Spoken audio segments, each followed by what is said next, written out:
This is Velvet Hour, slow bedtime stories to help you drift off and sleep through the night. Tonight's story, Star Thick Harbor Loop. The path begins where the old rope is tied to the iron ring in the post by the corner of the boathouse. The iron is cool and the rope is salt stiff where countless hands have looped it and unlooped it. You stand with it for a moment because you always do, and you can hear the smallest creak as the rope eases under its own weight. That sound is thin and almost shy, like a whisper between the fibers. It is your anchor to the night. Above you, the sky is thick with stars that seem to hang rather than shine, slow and bright, as if the whole dome of the sky took a single long breath and held it. The harbor answers with a hush. Small boats ride the dark water and tilt as the long, long swell moves through, so patient it barely seems to move at all. The lantern by the door paints the rope with a warm stripe of light. The fibers catch the glow on their edges and keep their shadows in the grooves. When the breeze touches the rope, it leans a hair and returns. You can smell salt on it, and old tar, and that faint sweetness that clings to hemp when it has been worn smooth by palms. This is where your path starts every time, and tonight is no different and completely its own. The lapping under the boathouse is slow and rounded, the kind of sound that carries into the bones of the wood and makes them answer with a deep, soft note, far down and gentle. In the distance, a small tune comes across the water, played by someone sitting with time to spare, the notes barely traveling but still reaching, settled as much as moving. You take your first steps, and the boards under your soles give a soft answer. Each step is small. You could call them careful, but they are not careful because of worry. They are careful because you are unhurried and the boards ask you to match their age. Ahead, the path makes its easy curve around the end of the boathouse and opens to a narrow strip of worn stone that stays above the water, even at high tide. There is a line of lanterns along the edge, low, set into iron housings that hum a little with heat. The hum is steady and low, and it meets the creak of the rope behind you and makes a simple chord. You pass the second rope where it hangs in its U from a crossbeam, and your finger drifts across it. It is smoother than the first, more polished by its purpose. It creaks too, but the sound is softer, and it does not matter that you cannot hear it from your touch. You can hear it in your memory from pulling a dinghy in from the shallows. From a morning when the fog turned the lights to halos and the rope made that small voice as it took your pull and gave a little. Tonight your path goes on, and you do not take the second rope, but you let it be a punctuation mark in your night, a point where the breath pauses. The harbor has that way of making everything the same size for a while.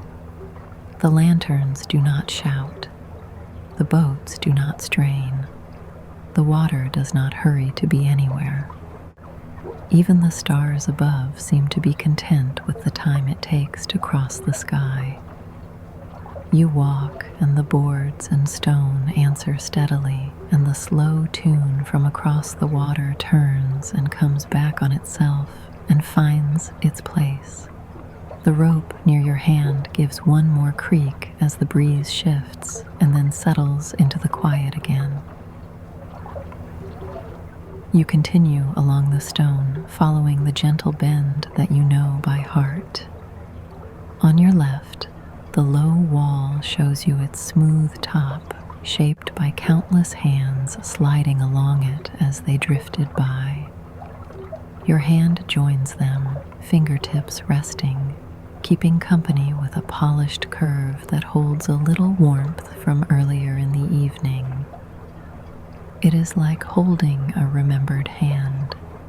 On your right, the small boats in their slips are shadow silver in the lantern light.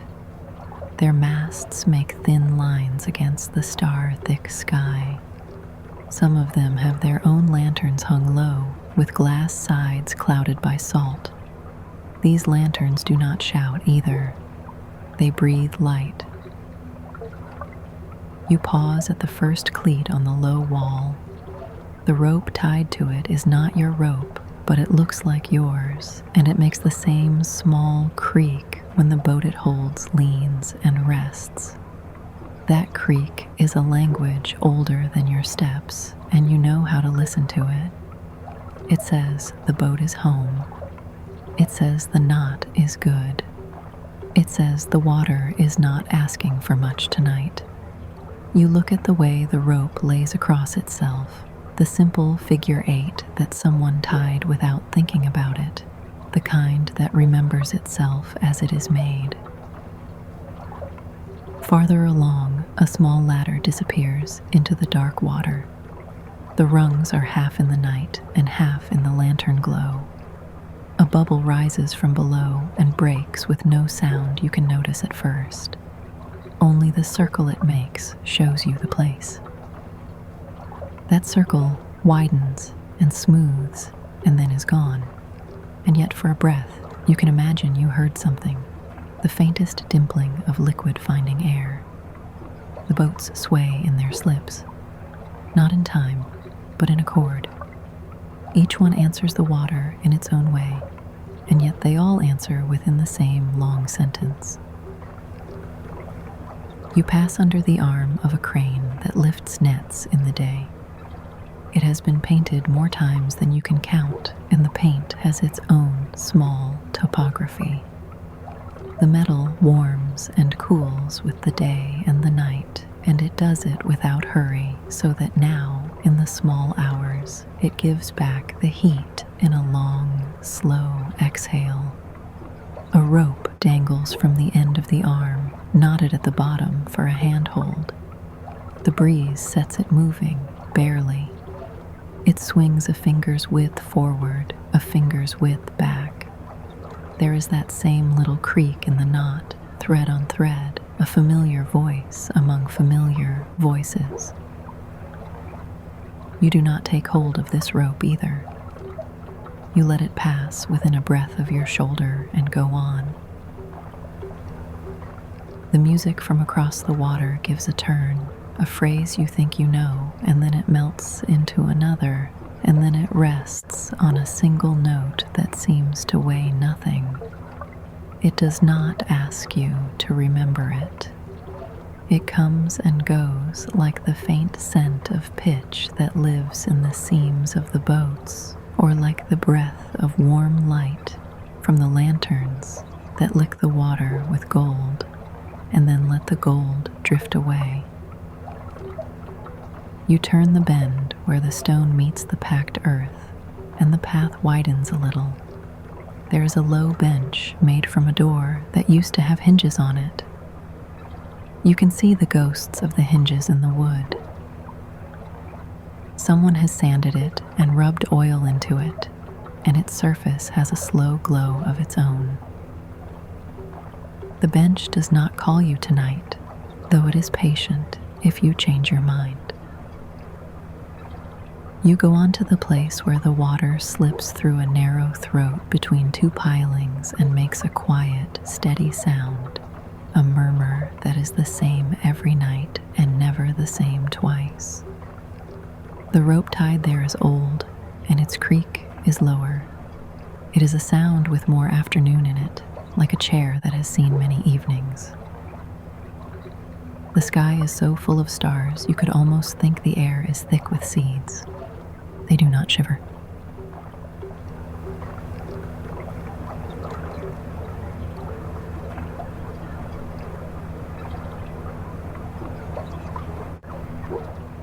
If you stand very still, you can almost hear them resting, not with your ears, but with that part of you that listens to the way your jacket brushes your sleeve or the way your breath tastes the air.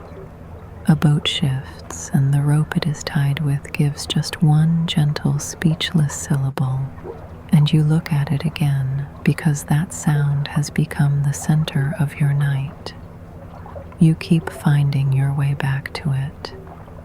It is as if each creak is a door you can walk through without moving. You pass the small kiosk where charts are kept in the day. Its door is closed, and the glass is clouded with the breath of the harbor. The lantern above it is dimmer than the others, and it throws a tired triangle onto the ground. In that triangle, a moth the color of tea rests and does not move. You watch it for a while because nothing else asks you not to. Its wings open and close by a hair, so slow you might think you imagined it. Then they settle again. The rope near the kiosk, the one that always holds a tub in the day, has one loose end that stirs and falls still. It makes the creak again, softer this time, almost beneath hearing, and you feel as if the whole place breathed out, and you breathed out with it. You follow the curve that leads to the narrow bridge. The bridge is only 6 planks wide, and it floats a little on the supports that give it to the water. When you step on it, it answers you, not with complaint, but with a low rise and fall that has more to do with the water than with you. The lantern here is set in a bracket that leans over the center of the bridge, and its reflection makes a thread of light that is almost straight on the water. Almost, but not quite. Every few heartbeats, the thread wavers, and then it holds again. The rope that ties the bracket to the railing moves with that small sway, too. It is such a small movement you could only mark it by watching the knot where it meets the iron. The knot shifts and rests, shifts and rests. With each shift, there is a sound no bigger than the sound of a foot rubbing a floor, and yet it is distinct. The kind of sound that would be lost under daylight, but at night it is the edge of the world. On the far side of the bridge, a small yard opens where old traps are stacked. Their wires are faintly rusty, and a net drapes them like a shawl. The net breathes when the breeze finds it. It lifts a little and settles again. The rhythm is as soft as someone sleeping in another room. You touch one of the floats that hangs from a corner. The paint is chipped, and your finger follows a crack that feels like a riverbed. The rope that gathers the floats is wound tight, and you can hear the memory of their clack against one another from other nights when the breeze was a fraction stronger. Now they rest. Now the quiet has their weight. The packed earth carries you forward, and it takes your steps without echo. The shells crushed into it catch the lantern light and then let it go. A cat you have met before shows up at the edge of your vision and becomes itself as it turns its head just enough to accommodate your presence. It does not hurry. It walks as you walk, unbothered, with a tail that is almost still except for the very tip. It follows the path for a while and then chooses a barrel and jumps to the top of it without drama. You can hear the slightest sound as its pads meet the wood. The barrel is bound with a rope. The rope is older than the barrel. It makes the small creak as the cat settles and tightens itself by a hair. As the path begins to come around, you pass another post with another iron ring. You touch the iron because it wants to be touched. It is cool and steady, The ring has worn its groove in the wood, and the wood has accepted it. The rope tied through the ring lies in a neat coil at the base of the post, and the end of it has a splice that shows the care of the hand that made it. You know whose hand. You can see the splice in your head, the way the fibers went one over, one under in a rhythm that a person can learn and then never forget. That rhythm is in the harbor itself. It is in the way the boats move and stop. It is in the way the tide comes and goes. The rope gives a breath of sound as the coil tightens a fraction with the night's slow settling. The music from across the harbor reaches you more clearly here. It is still far, but the air carries it well across this part of the water, where there are fewer masts to break the path. It is a fiddle tonight, you think, though sometimes it is a whistle, and sometimes it is only a humming that you can convince yourself is a voice when it is not. The tune is easy. It repeats itself without being the same, like the way you return to this rope and this ring and find that the sound changes because your ear changes. The music hesitates on a note and then lets it go as if it never held it. The water answers with one soft gurgle under the pier that lifts into your bones and then is gone. You pause at the lamppost with the dent in its base. You press your thumb into the dent as you always do, and the iron remembers your thumb from other nights. The lantern above you has a glass that got a crack in one corner last winter. The crack has not grown. It is content where it is. When the wind comes around that corner, it makes a breathy whistle through the crack, so faint you are not sure if you hear it or if you know it is supposed to be there and your ear provides it. The rope that holds the lantern steady crosses the path at head height. It is tight, but not tight enough to be silent. It sings sometimes with a high note, when the wind is right, a thread of sound that rides above the hum of the iron. Tonight, it is quieter. It still speaks, though, with that small creak you know by heart, the one you keep finding and returning to, as if your path is wound around it like twine around a spool.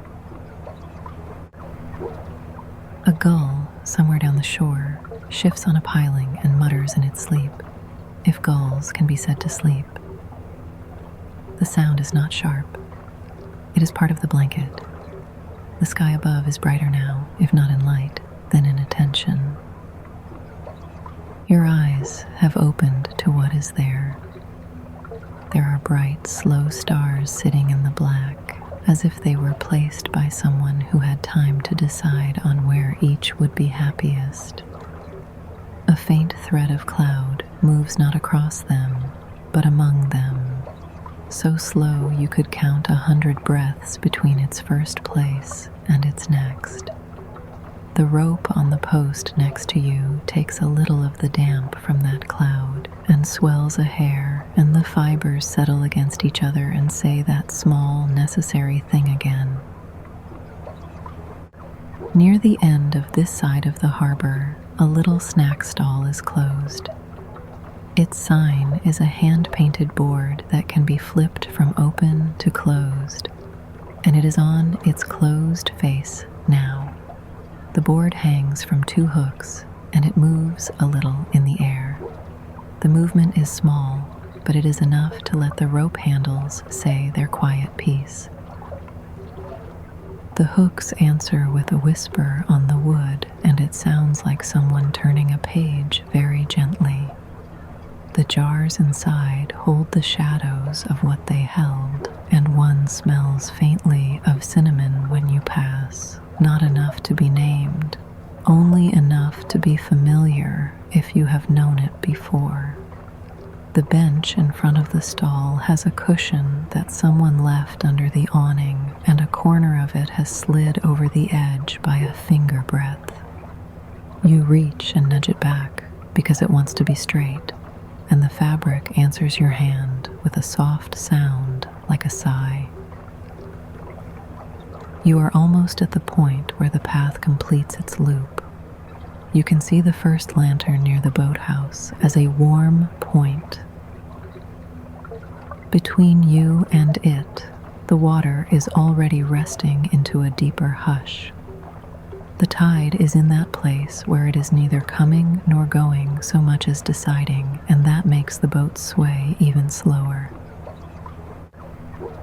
The lantern reflections make broken ladders on the water, and you feel like you could step from rung to rung without getting wet if you had the night's trust.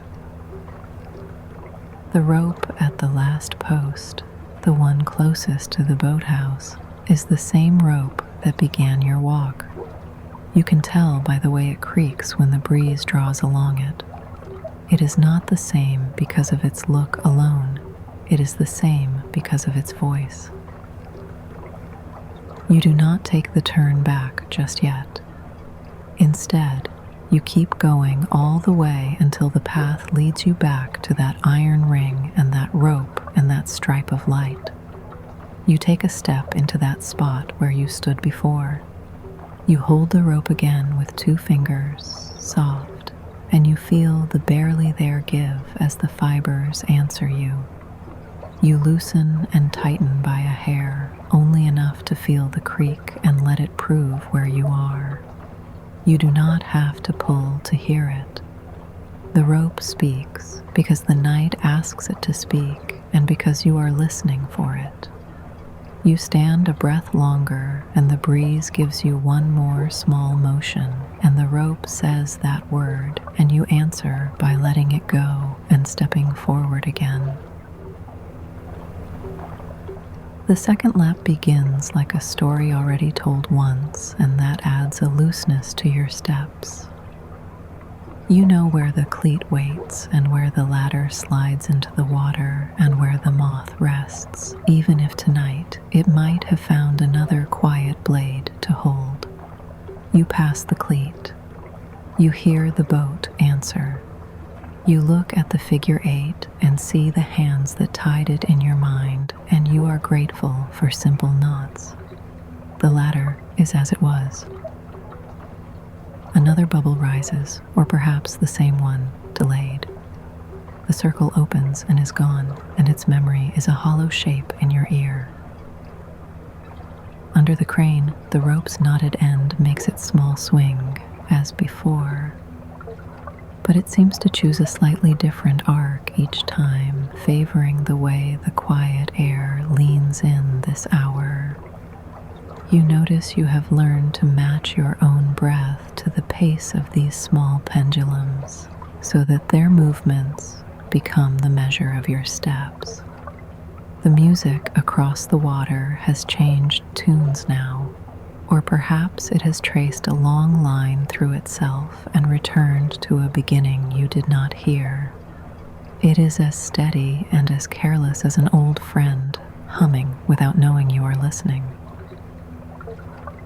At the low bench, you pause, because pausing feels in order. You let a hand smooth along the oiled surface and feel where a knot of the wood lives beneath the oil. The knot is like a small hill under cloth. You sit for a breath, then another. You do not need to, and you do it anyway.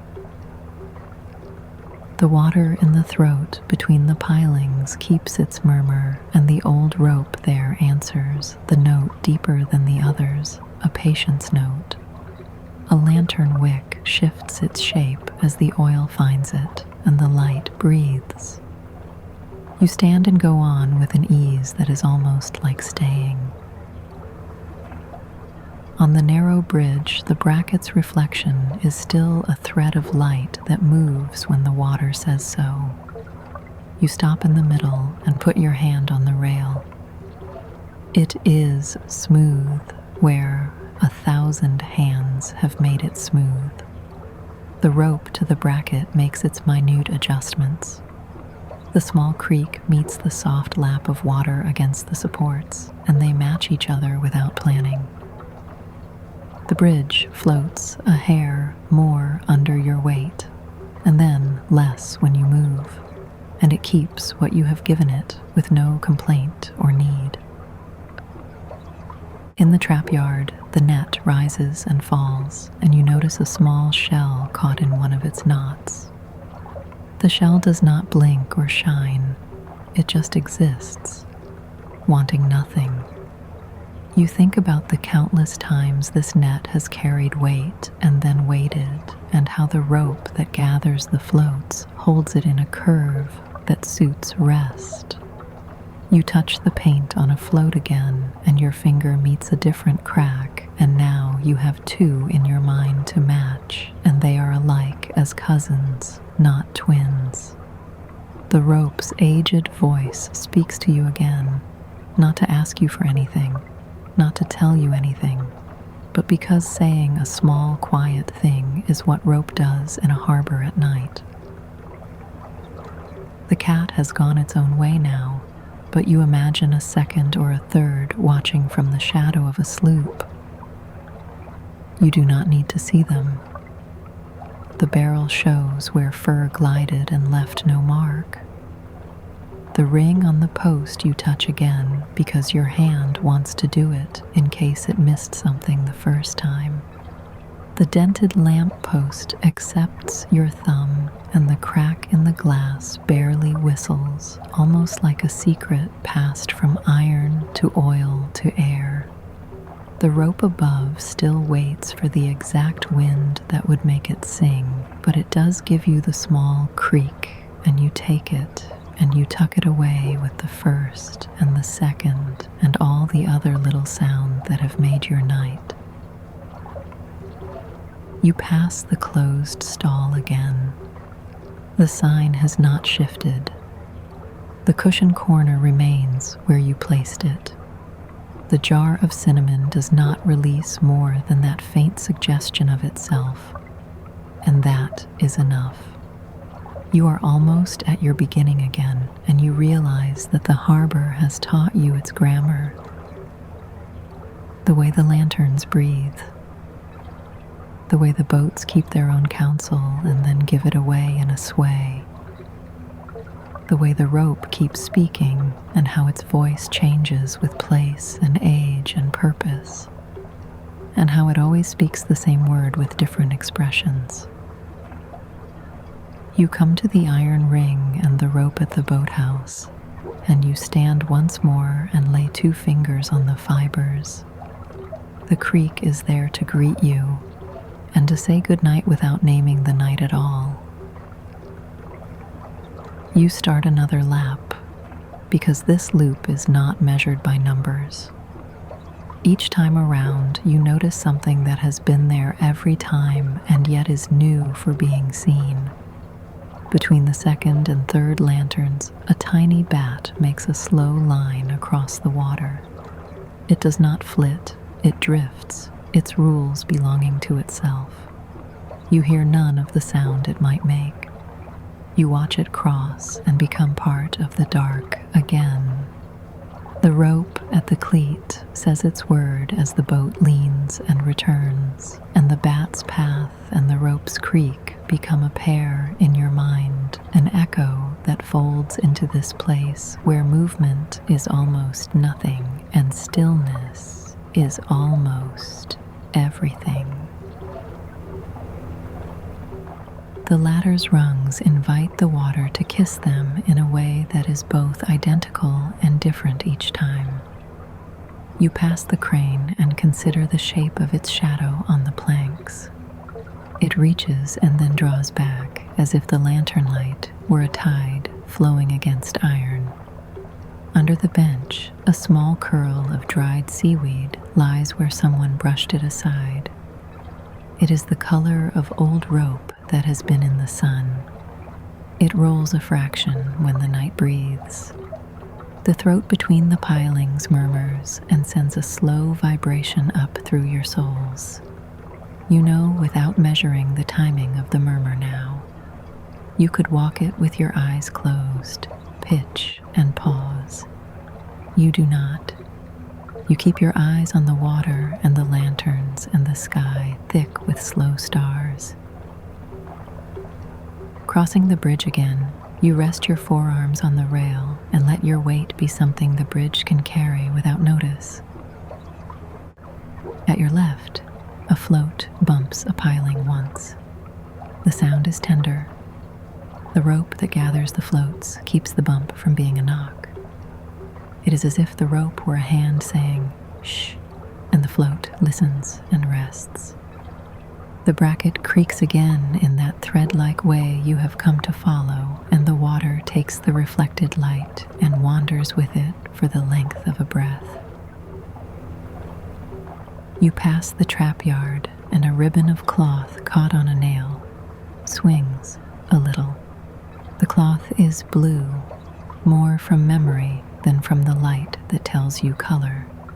It lifts a finger's width and drops that much. If you stood longer, it would do it again. The rope at the yard thinks about making a sound, and then decides not to. That is how little movement there is, how much the night is content. Near the lamppost, the crack in the glass takes a breath of air and makes something between a hiss and a whisper, and you do not work to name it beyond that. You let it be its own small line in the score. The cat reappears, or another, stepping with no interest in being known or unknown. It pauses to look at the water, and then at the lantern, and then at you, and then at nothing at all, and then it goes. You place your thumb in the dent and then lift it, and there is no need to press again. By the closed stall, you think you see the jar of cinnamon fog for a second, but it is only your breath moving in the slow air. The sign gives one soft knock against its hook this time, as if it needed to remind you it can. The rope handles accept the movement and turn it into that small creak that you return to as a friend.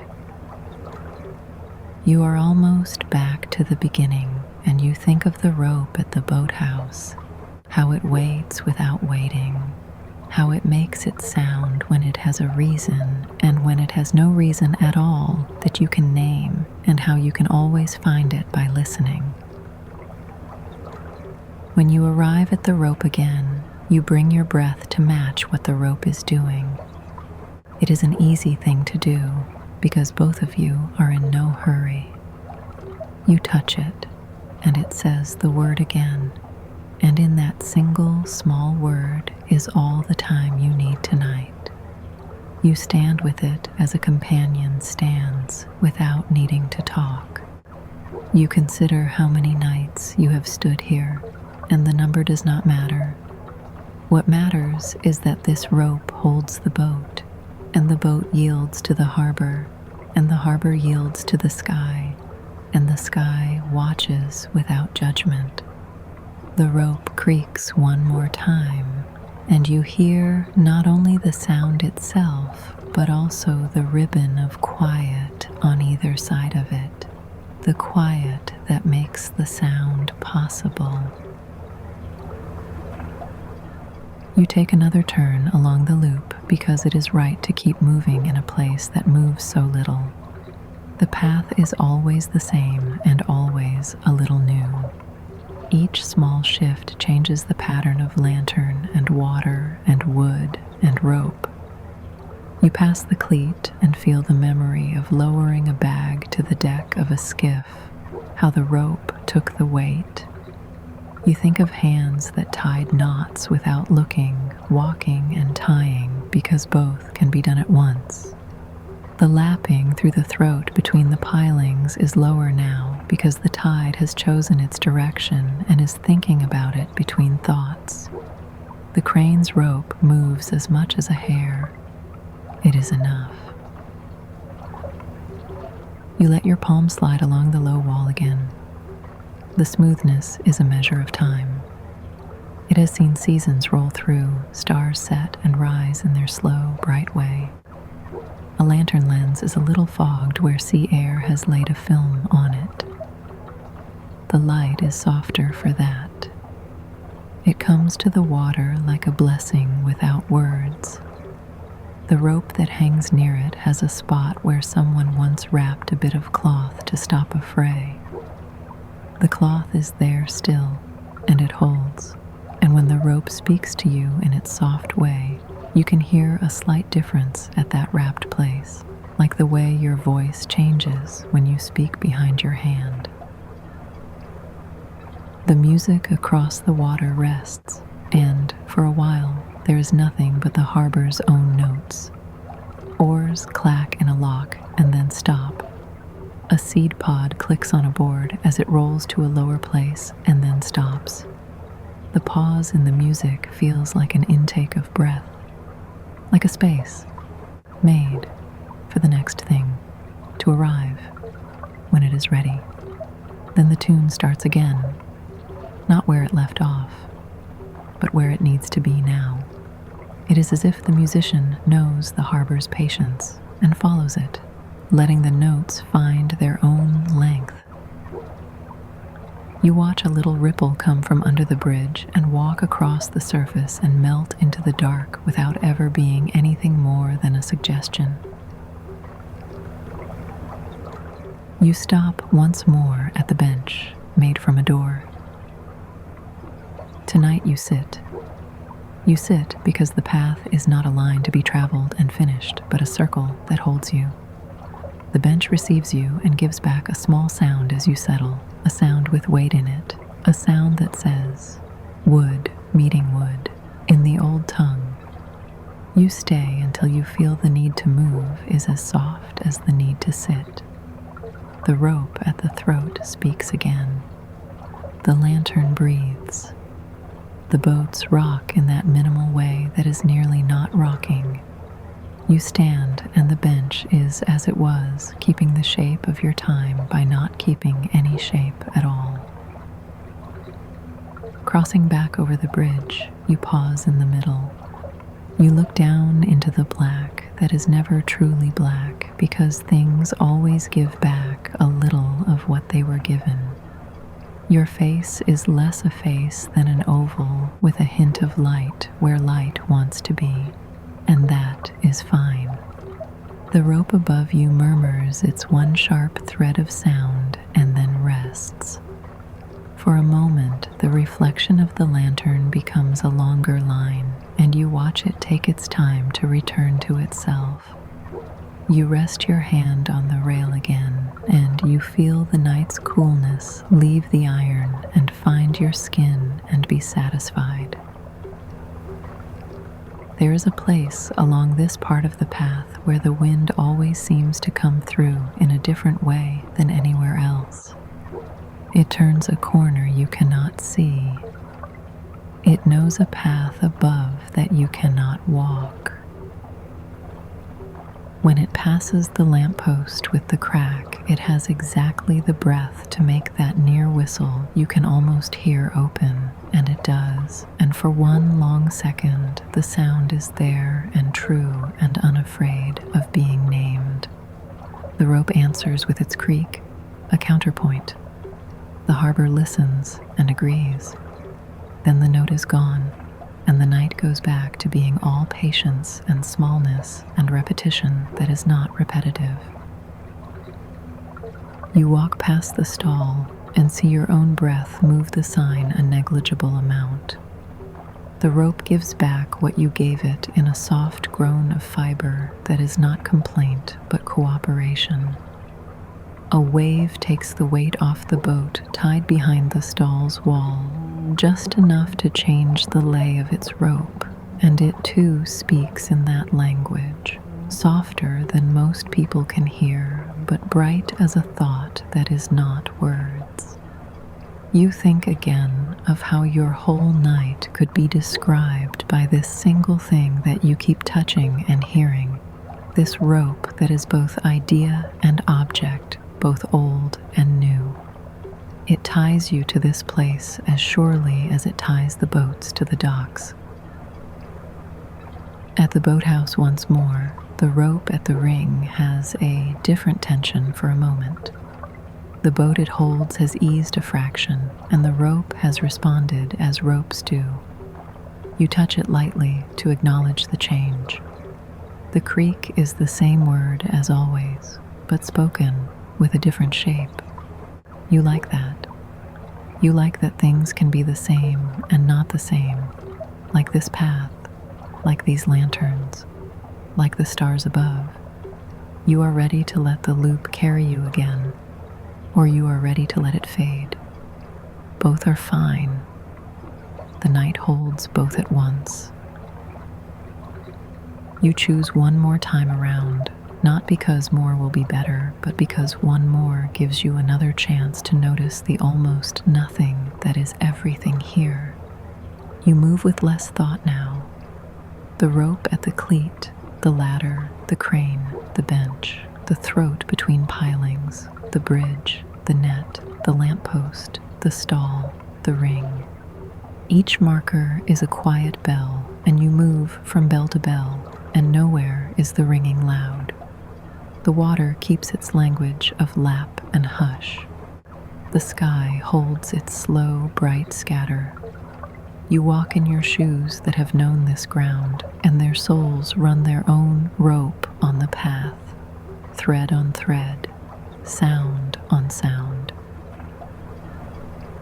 Tonight, the water feels denser, and the boats sink a fraction deeper in their berths, or it feels that way because you are thinking about the weight of things and how weight can be a kindness, an agreement, an acceptance. The ropes all over the harbor agree. They hold without strain. They release without complaint. They speak their single syllable when the night asks them to, and they hold their silence the rest of the time, which is most of the time. Even the music holds its silence more than its sound. At the bridge, you lean and watch a bit of straw drift by, carried by a current that is barely moving. The straw moves with such patience you almost cannot be sure it is moving at all, but it is, and your eye learns to see that movement the way it has learned to hear the rope. You trace its path until it passes into a pocket of dark and is not visible anymore. You do not look for it to come out the other side. You are content to have watched it as far as you did.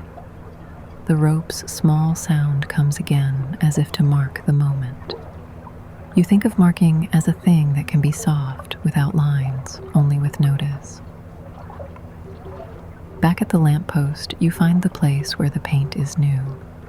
It is a small square no wider than your palm. You can smell the ghost of its freshness, a hint still held in iron. The rope nearby carries that scent too now, as scents like to wander and rest where they are welcome. It is a minor thing, and it is enough to make this night not any other night, even if a picture might not show the difference.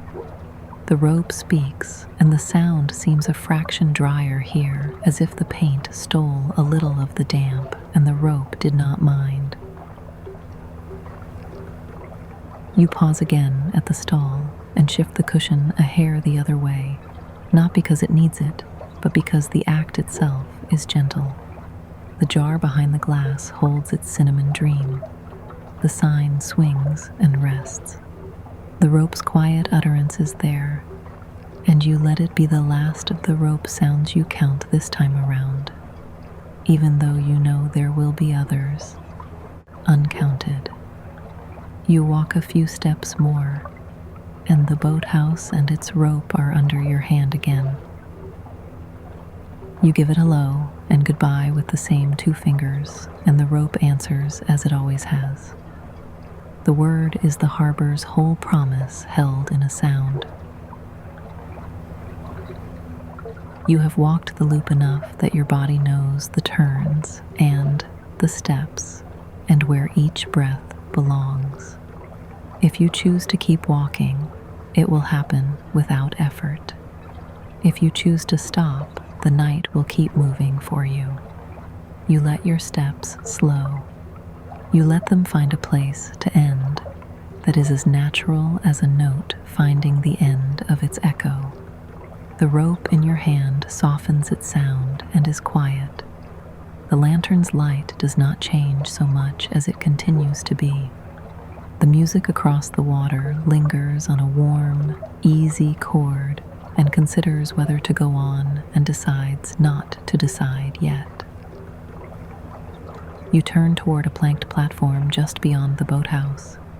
It has a coil of rope on it, neatly made.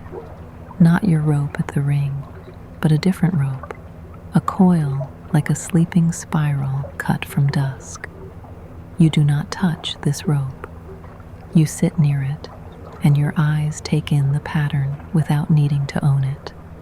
The coil's outermost loop relaxes a fraction over the minutes, the way coils do when they have been sitting and decide to sit a little more, and you hear the softest whisper of a sliding fiber, more felt than heard.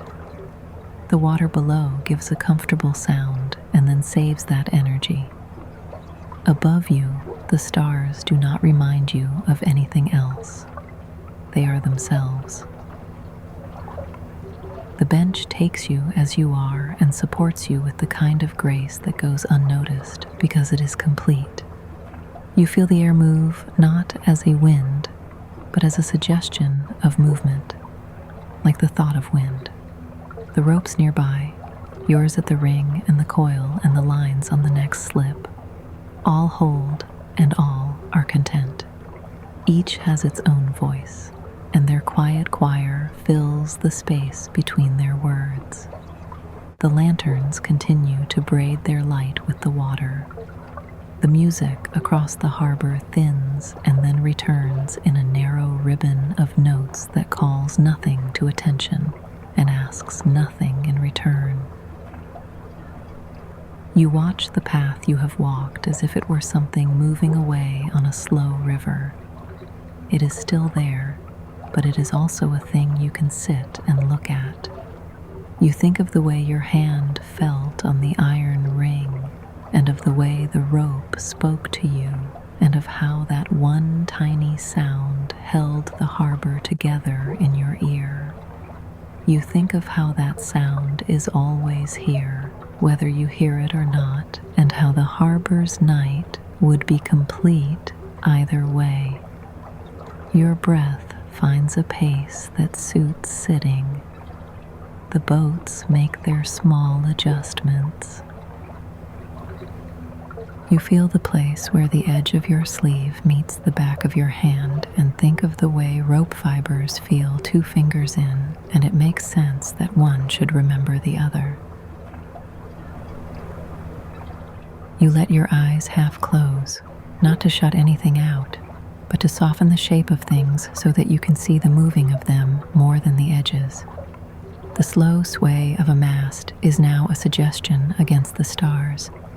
The lantern's gold on the water is a ribbon without ribs. The rope's creak, when it comes, is a bell rung in another room. That is enough. You let the night lean a degree cooler and then warmer, and the air embraces it and continues. The patience of the harbor holds you the way the rope holds the boats. Not tight, not loose, just right. You do not need to keep counting laps or sounds. The loop is in your pocket now. The iron ring and the rope at the boathouse are in your hands, even when they are not. The music fades to an outline of itself, and then even the outline is comfortable with going unheld. The boats move because they are alive in their way. The rope creaks again, once more. The steadfast little voice that began this walk and followed it and ends it without needing to be called an end. You listen, and the listening is as delicate as the sound itself. The coil beside you settles another thread's breadth, and the whisper it makes is the day's final sentence, finding its period. You rest where you are. The path loops back without you walking it, because places like this have their own memory.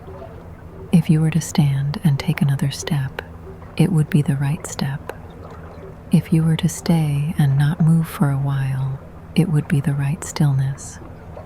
The rope abides, and its voice, when it comes again, will be exactly as you need it to be. Not because it changes for you, but because you change with it. The lanterns keep their glow. The stars, slow and bright, keep their vigil. The water keeps its soft edges and its willingness to hold and release with no judgment. You sit as the harbor settles a fraction more, and the night makes room for the last of your wakefulness to drift as a bit of straw drifts to a place where it will not be seen. The rope speaks one more time, or you imagine you hear it, and either way is true. You let that be the last thing you think you will notice, and then you do not have to decide if you have noticed it or not. The small tune across the water recedes to a place where it can be both present and past, and the quiet that remains is so complete it does not need to be called quiet. The coil near you is a shape drawn by someone with a steady hand. The air is simple. The boards under you hold. You find your own way of being held. This watch is easy. Nothing insists. If a gull speaks, it does so politely. If a float touches a piling, it does so as if not to wake a child in the next room. The rope at the boathouse ring goes on being a rope, and it will be a rope long after you have stood and left and returned and left again.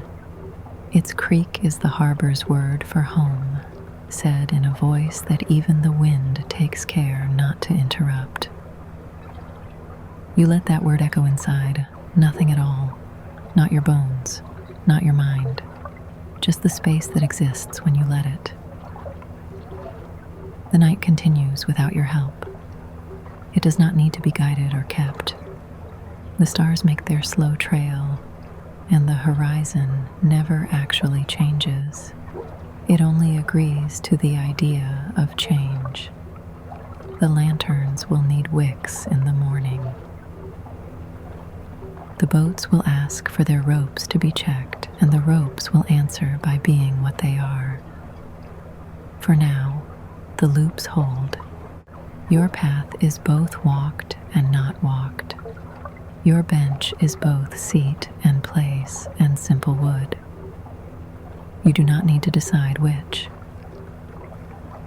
After a time, perhaps longer or shorter than you think, you stand or you do not. You leave or you do not. The rope is beside you to tell you where you are, where you have been. It gives one last small sound against itself, a creak no larger than a blink, as generosity more than need. You accept it as you would the last bite of a fruit you have tasted all summer. The water moves as if milk in a bowl were tapped by a finger. The light waits and does not ask for thanks. The stars have all the time in the world.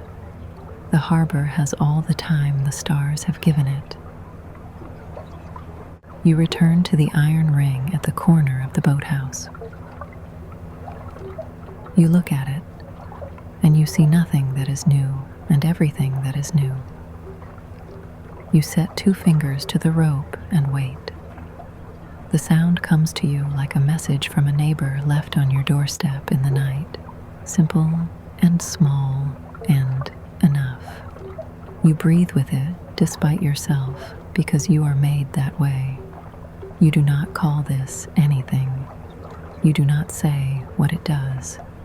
You just stand and listen to the quiet movement of rope on iron and fiber on fiber, and know without thinking that you have come back to the place where your path begins and ends, and that this beginning and end are the same place, and that the harbor understands you without being told. Above all this, the stars remain. They are bright and slow and content. The music across the water is so soft that it may be your memory of it now, which is as good as the thing itself. The lanterns hum. The boats sway by a finger's width. The rope creaks one last time, or perhaps one among many last times, and your night accepts it and goes on in the way nights go on in places like this. You let your thoughts drift out and sink without splash. The smell of salt and old tar and the faint sweetness of hemp rest in the air, unclaimed. The boards support. The water holds what it is given. The harbor keeps and releases, and there is nothing else you need from it as you rest with your hand near the rope at home in the loop of your quiet path.